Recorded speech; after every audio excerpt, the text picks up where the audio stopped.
সুস্বাগত। আজ আমি তৈরি করেছি কুমড়ো সেদ্ধ, কাঁচা লঙ্কা, তেল, লবণ দিয়ে। আর করেছি মুগ মটরের ডাল। মুগ ডালটা একটু ভেজে নিয়েছি, মুগ মটরের ডাল করেছি। 5 ফোড়ন দিয়ে, লঙ্কা দিয়ে, নুন হলুদ তো দিতেই হবে। আর এটা করেছি ঢ্যাঁড়সের মশলা, ঢ্যাঁড়স করেছি। জিরে ফোড়ন দিলাম, জিরে ফোড়ন দিয়ে ঢ্যাঁড়সটা ভালো করে বেশ ভেজে নিয়েছি, সুন্দর করে ঢাকা দিয়ে দিই।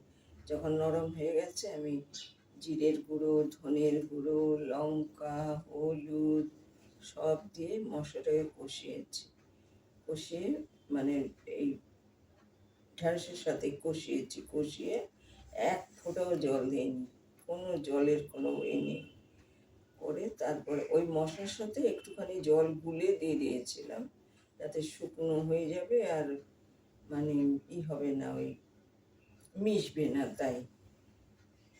আর নামাবার আগে দিয়ে দিলাম গরম মশলা, লবঙ্গ, এলাচ, দারচিনি, এইটার গুঁড়ো আমি ছড়িয়ে দিলাম। ভালো লাগলে লাইক করুন, শেয়ার করুন, সাবস্ক্রাইব করুন, আমার পাশে একটু থাকুন, একটু শেয়ার করুন। একটু সাবস্ক্রাইবও পাচ্ছি না, একটু করুন। ভিডিওটা শেষ করছি।